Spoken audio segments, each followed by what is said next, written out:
नमस्कार दोस्तों, स्वागत है आप सभी का हमारे चैनल पौराणिक लोक पर। हरि नाम जप रे मन, छोड़ के सारे क्लेश, एकादशी का व्रत रखे तो मिलता है फल विशेष। राधे राधे, हरे कृष्णा प्रिय मित्रों। आज द्वादशी का दिन है। आज के दिन एकादशी के पुण्य फलदायी व्रत का पारण किया जाता है। और जैसा कि हमारे पुराणों में यह वर्णित है कि बिना तुलसी माता के विष्णु जी कोई भी भोग स्वीकार नहीं करते हैं। इसी प्रकार से विष्णु जी की किसी भी पूजा या किसी भी व्रत को बिना तुलसी माता की कथा के अधूरा माना जाता है। तो चलिए मित्रों, प्रभु श्री लक्ष्मी नारायण जी के चरण कमलों का ध्यान करते हुए सुनते हैं एकादशी व्रत पारण तुलसी माता की कथा। आशा करते हैं कि आप सभी कथाओं को श्रद्धा भाव से श्रवण करेंगे। पहली कथा इस प्रकार से है। एक समय की बात है, काशी नगरी में धर्मात्मज नाम के एक अत्यंत ही प्रसिद्ध राजा हुआ करते थे। उनकी एक कन्या थी तुलसी, जो कि अत्यंत ही सुंदर और आकर्षक थी। तुलसी अब बाल्यावस्था को छोड़कर यौवनावस्था में आ चुकी थी और राजा धर्मात्मज अब अपनी कन्या की बढ़ती आयु के कारण उनके विवाह के लिए सदा ही चिंतित रहने लगे थे। एक दिन धर्मात्मज इसी विचार में खोए हुए थे कि उनकी पुत्री के लिए कोई योग्य वर मिल जाए। तभी उनकी पुत्री तुलसी उनके पास आती है और उनसे कहती है, पिताजी, आप मेरे विवाह को लेकर चिंतित ना हो। मुझे कब और किससे विवाह करना है, इसका निर्णय मैं खुद लूंगी। अपने पिता से यह सब कहकर तुलसी अपने विवाह की इच्छा लिए हुए तीर्थ यात्रा पर निकल पड़ी। उन्होंने कई तीर्थ स्थानों की यात्रा की, परंतु उन्हें कोई लाभ नहीं मिला। ऐसे ही विचरण करते हुए तुलसी एक स्थान हरिद्वार में गंगा किनारे जा पहुंची और वहां पर विचरण करने लगी। अचानक से तुलसी जी ने देखा कि गंगा नदी के तट पर तरुणावस्था में भगवान श्री गणेश अत्यंत ही घोर तपस्या में लीन हैं। भगवान गणेश तपस्या के दौरान रत्नजड़ित सिंहासन पर बैठे हुए थे। उनके शरीर में चंदन का लेप लगा हुआ था और रत्न से जड़े हुए हार उन्होंने अपने कंठ में धारण किए हुए थे। उनकी कमर में अत्यंत ही कोमल रेशम का लाल पीतांबर वस्त्र लिपटा हुआ था, जो बेहद ही मनमोहक था, और इस रूप में गणेश जी अत्यंत ही सुंदर और आकर्षक दिख रहे थे। तुलसी माता भगवान गणेश के इस रूप पर मोहित हो गई और उनके मन में गणेश से विवाह करने की इच्छा जागृत हुई। तुलसी जी ने अपने विवाह का प्रस्ताव गणेश जी के समक्ष रखने के लिए उनका ध्यान भंग कर दिया। तपस्या भंग होने पर भगवान गणेश बेहद क्रोधित हुए और स्वयं को ब्रह्मचारी बताते हुए तुलसी जी का विवाह प्रस्ताव ठुकरा दिया। तुलसी माता को भगवान गणेश के इस रुखे व्यवहार और अपना विवाह प्रस्ताव ठुकराए जाने से बहुत दुख हुआ और उन्होंने आवेश में आकर भगवान गणेश को 2 विवाह होने का श्राप दे दिया। इस पर श्री गणेश जी ने भी तुलसी माता को एक असुर के साथ विवाह होने का श्राप दे डाला। यह सब सुनकर तुलसी माता अत्यंत ही भयभीत हो गई और तुलसी को अपनी भूल का एहसास हुआ। अब तो तुलसी माता अपनी भूल और इस श्राप को सुनते ही तुलसी जी गणेश जी के चरणों में गिरकर उनसे माफी मांगने लगी। तुलसी जी को विलाप करते देखकर गणेश जी को उन पर दया आ गई। इसके बाद गणेश जी ने तुलसी माता से कहा, आप चिंतित मत हो, ना आपका श्राप खाली जाएगा ना मेरा, और आपकी समस्या का समाधान भी हो जाएगा। मैं रिद्धि और सिद्धि से विवाह का उनका पति बनूंगा और तुम्हारा विवाह राक्षस जलंधर से अवश्य होगा, लेकिन अंत में तुम भगवान विष्णु और की प्रिया बनोगी। कलयुग में भगवान विष्णु के साथ तुम्हें अत्यंत ही पवित्र पौधे के रूप में पूजा जाएगा। उन्होंने यह भी कहा कि कलयुग में तुलसी मोक्ष और जीवन देने वाली साबित होगी, लेकिन मेरी पूजा में तुलसी का प्रयोग नहीं किया जाएगा। इस प्रकार से गणेश जी ने तुलसी माता को वरदान दिया। तो मित्रों, यह थी पहली कथा। बोलिए तुलसी माता की जय। जय श्री गणेशाय नमः। अब सुनते हैं तुलसी माता की दूसरी कथा। आप इसे भी प्रसन्न चित्त होकर सुने। शिव महापुराण में वर्णन मिलता है कि प्राचीन काल में दैत्यों का एक राजा था जिसका नाम दंभ था। वह भगवान विष्णु का परम भक्त था, लेकिन उसे संतान का सुख प्राप्त नहीं था। संतान की प्राप्ति के लिए उसने शुक्राचार्य को अपना गुरु मान लिया और उनके मार्गदर्शन में वह पुष्कर सरोवर पर जाकर शिव जी की घोर तपस्या करने लगा।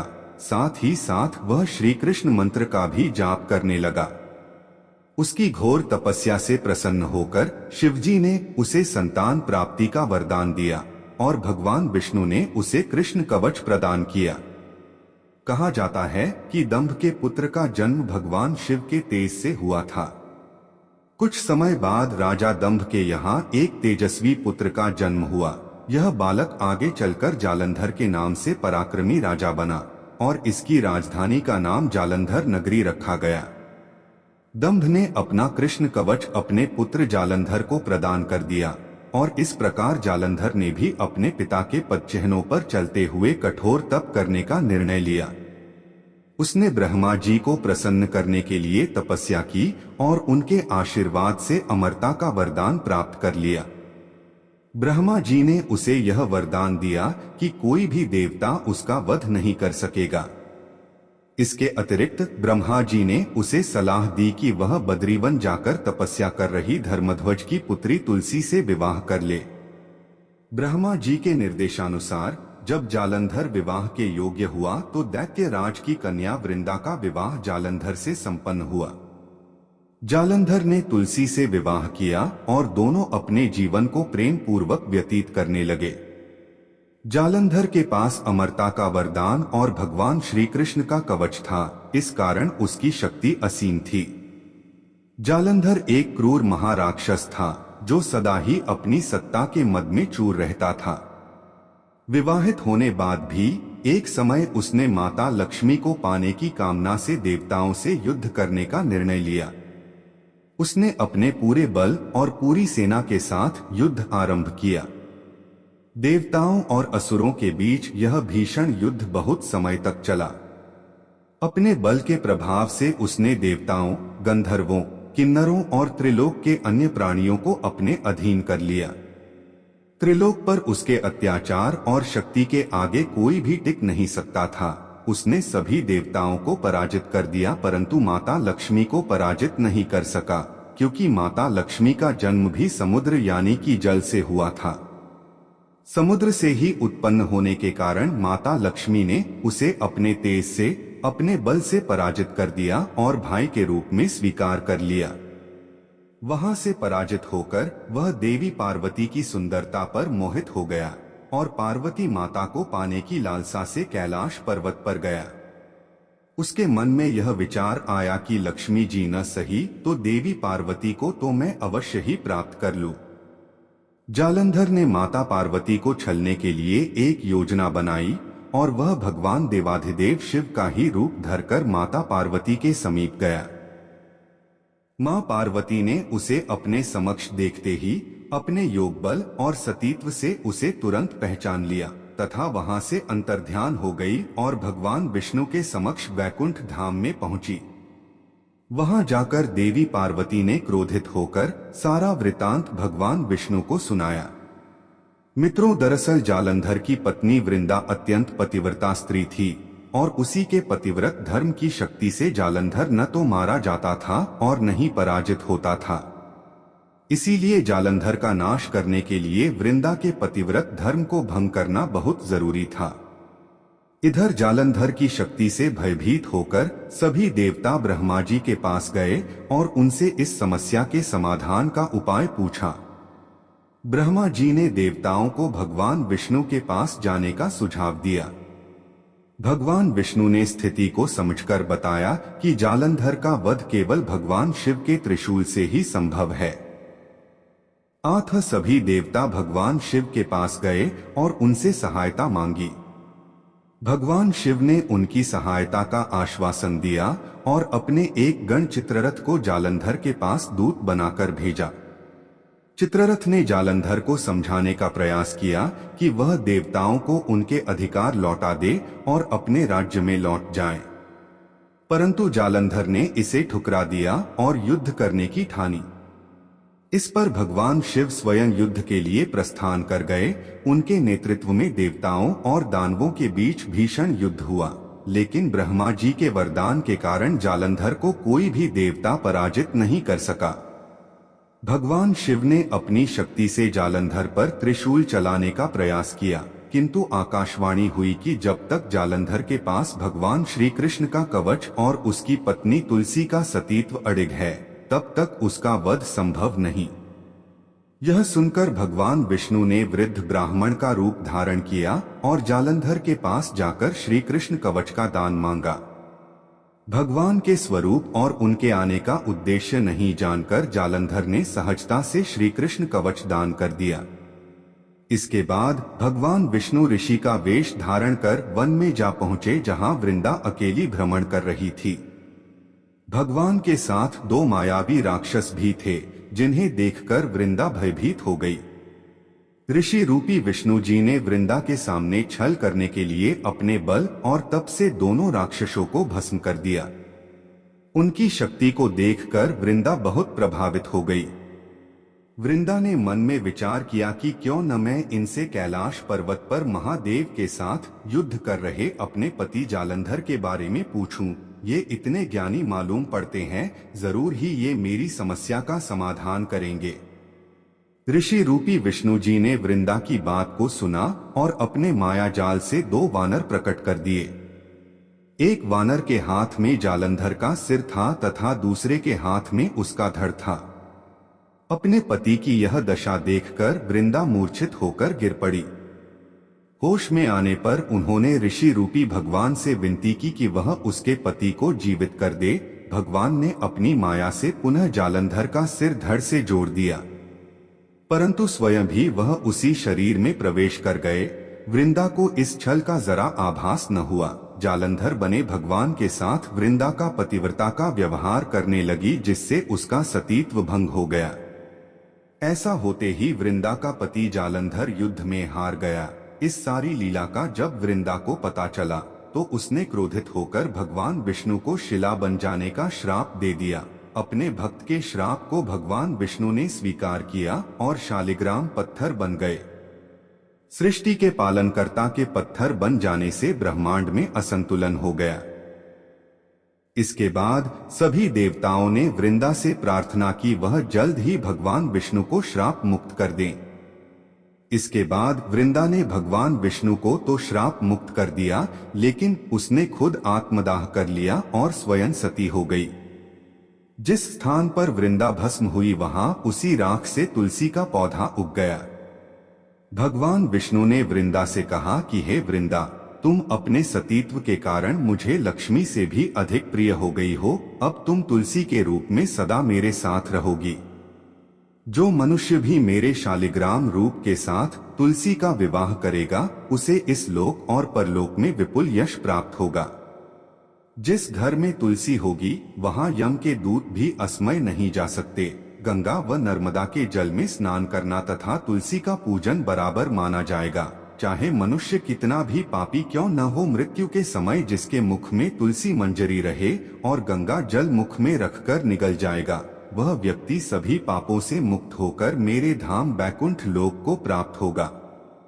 उसी दैत्य जालंधर की यह भूमि जलंधर नाम से विख्यात है।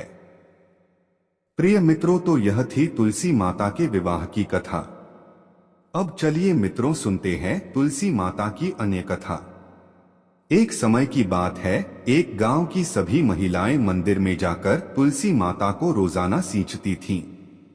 बाकी सभी महिलाएं तो तुलसी माता को सींचकर घर आ जाती, पर एक बुढ़िया माई रोज कुछ समय वहीं पर रुकती और तुलसी माँ को सींचकर कहती कि तुलसी माता, तुम सबकी दाता हो, मैं तेरा बिड़ला रोज सींचती हूँ, तुम मेरा निस्तारा करो। हे तुलसी माता, मुझे अडुआ दे, लडुआ दे, पीतांबर की धोती दे, मीठे मीठे ग्रास दे, बैकुंठ का वास दे, चटक की चाल दे, पटक की मौत दे, चंदन का काठ दे, झालर की झनकार दे, साईं का राज दे, दाल भात का जीवन दे, एकादशी का दिन दे, और जब मेरी मृत्यु हो तो श्री कृष्ण का कंधा दे। इतनी बात सुनकर तुलसी माँ सोच में पड़ जाती है। बुढ़िया की बातों को सुनकर तुलसी माता बहुत ही चिंता में रहने लगी और धीरे धीरे सूखने लगी। एक दिन भगवान श्री कृष्ण ने तुलसी माँ से उनकी इस चिंता का कारण पूछ कि आपको कौन सी चीज है जो परेशान कर रही है। इस पर तुलसी माँ ने बताया कि एक बुढ़िया है, मेरे पास रोज आकर इतनी बात कहकर जाती है। इनमें से मैं बुढ़िया माई को सब कुछ दे सकती हूं, पर आपका कंधा कहां से दूंगी। इस पर भगवान बोले कि तुम चिंता मत करो और बुढ़िया माई को आशीर्वाद दे दो। जब बुढ़िया माई की मृत्यु होगी मैं उसे कंधा देने चला जाऊंगा। तुलसी माँ ने वैसा ही किया और थोड़े दिन बाद बुढ़िया माई मर गई। सब कोई उसे उठाने लगे पर वह इतनी भारी हो गई कि किसी से भी नहीं उठी। सब कोई कहने लगा कि पाप घाट की माला फेरती थी, जिसकी वजह से इतनी भारी हो गई। तभी भगवान श्री कृष्ण ब्राह्मण के भेष में आए और वहां खड़े लोगों से बुढ़िया के कान में कुछ कहने पर उसका शव हल्का होने की बात कही। इस पर लोगों ने कहा कि तू भी अपने मन की निकाल ले। भगवान ने जाकर बुढ़िया के कान में कहा कि माई तूने मेरी पत्नी का बिड़ला सींचा है, मैं करूं निस्तारा तेरा। बुढ़िया माई अडुवा ले, लडुवा ले, पीतांबर की धोती ले, मीठा मीठा भात ले, बैकुंठ का बांस ले, चटक की चाल ले, पटक की मौत ले, चंदन का काठ ले, झालर की झनकार ले, साईं का राज ले, दाल भात का भोजन ले और जीवन के अंत में श्री कृष्ण का कंधा ले। इतना सुनते ही बुढ़िया माई हल्की हो गई। इसके बाद भगवान श्री कृष्ण ने खुद उसे अपना कंधा देकर उसे मुक्ति प्रदान की। कथा के अंत में कहा जाता है कि हे तुलसा माई, जैसे आपने उस बुढ़िया को मुक्ति दी वैसी सबको देना, अंत काल में सबको आपका कंधा मिले। अब सुनते हैं अंतिम कथा। एक समय की बात है, एक साधारण ब्राह्मण था जो अत्यंत श्रद्धालु और सरल स्वभाव का था। वह प्रतिदिन मंदिर जाकर पूरी निष्ठा के साथ तुलसी माता की पूजा करता और उनसे प्रार्थना करता, हे तुलसी महारानी, कृपया मुझ पर कृपा करें और मेरे जीवन में सुख शांति लाए। उसकी यह नियमित पूजा और प्रार्थना तुलसी माता को अत्यधिक प्रिय थी। उन्होंने सोचा कि यह ब्राह्मण सच्चे दिल से मेरी पूजा करता है और उसकी स्थिति भी बहुत ही साधारण है। मैं इस पर अपनी कृपा अवश्य बरसाऊंगी। इसके लिए तुलसी माता ने एक अद्भुत उपाय सोचा। उन्होंने एक सुंदर कोमल कन्या का रूप धारण किया और मंदिर में बैठ गईं।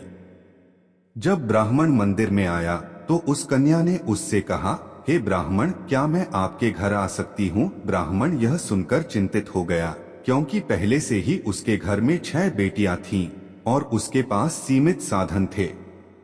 उसने सोचा, यदि यह कन्या भी मेरे घर आई तो मैं इसका पालन पोषण कैसे करूंगा और भविष्य में 7 बेटियों की शादी कैसे कराऊंगा। इस चिंता ने उसे अत्यधिक व्यथित कर दिया और वह मन ही मन उलझन में रहने लगा। घर पहुंचकर ब्राह्मण की पत्नी ने उसकी उदासी का कारण पूछा। उसने कहा, क्या बात है, आजकल तुम इतने परेशान क्यों दिखते हो? ब्राह्मण ने उसे पूरी बात बताई। मंदिर में एक छोटी सुंदर कन्या बैठी है और वह कहती है कि वह मेरे घर आना चाहती है, लेकिन पहले से ही 6 बेटियां हैं और उनके विवाह की भी चिंता है। मैं कैसे 7वीं कन्या का भार उठा सकूंगा? इस पर उसकी पत्नी ने बड़ी स्नेह और समझदारी से कहा, तुम क्यों इतनी चिंता करते हो? अगर वह कन्या आना चाहती है तो उसे आने दो। हमारे पास पहले से 6 बेटियां हैं, एक और आ जाएगी तो क्या फर्क पड़ेगा? हम सभी बेटियों का विवाह एक साथ कर देंगे। ब्राह्मण को पत्नी की इस बात से कुछ संतोष हुआ। अगले दिन जब वह मंदिर पहुंचा तो उसने उस कन्या से कहा, बेटा, अगर तुम हमारे साथ आना चाहती हो तो चलो। ब्राह्मण उसे अपने घर ले आया। वह कन्या, जो वास्तव में तुलसी माता ही थीं, ब्राह्मण के घर आते ही वहां अपार आनंद और समृद्धि का संचार हो गया। ऐसा लगा जैसे लक्ष्मी जी स्वयं उस घर में निवास कर रही हों। परिवार की सभी जरूरतें पूरी हो गईं और घर में धन धान्य की कोई कमी न रही। जब सभी कन्याएं विवाह योग्य हो गईं, तो ब्राह्मण ने वर खोजने का विचार किया। इस पर उस छोटी कन्या ने कहा, मेरे विवाह के लिए तुम शालिग्राम जी के मंदिर में जाकर उनसे कहो कि वे मेरी बारात लेकर आए। बाकी मेरी बहनों के लिए अपनी इच्छा से वर ढूंढ लेना। ब्राह्मण ने ऐसा ही किया और आश्चर्यजनक रूप से तुलसी माता की कृपा से विवाह के सारे प्रबंध जैसे आभूषण, वस्त्र, भोजन आदि स्वयं ही जुट गए। तुलसी माता की सभी बहनों का विवाह धूमधाम से संपन्न हुआ और तुलसी माता की कृपा से ब्राह्मण का घर धन धान्य से भर गया। ब्राह्मण को यह सब देखकर समझने में तनिक भी देर नहीं लगी कि उनकी 7वीं पुत्री स्वयं माता तुलसी है और उनकी ही कृपा से उसको सुख समृद्धि प्राप्त हुई। मित्रों, यह कथा हमें सिखाती है कि सच्चे मन से ईश्वर की भक्ति करने वाले को ईश्वर कभी खाली हाथ नहीं लौटाते। उनकी कृपा किसी भी रूप में हमारे जीवन में सुख और समृद्धि ला सकती है। कथा समाप्त हुई। मित्रों, अगर आपको हमारी वीडियो अच्छी लगी हो तो एक लाइक जरूर करें और ऐसी ही कथाएं सुनने के लिए चैनल को सब्सक्राइब जरूर करें। धन्यवाद।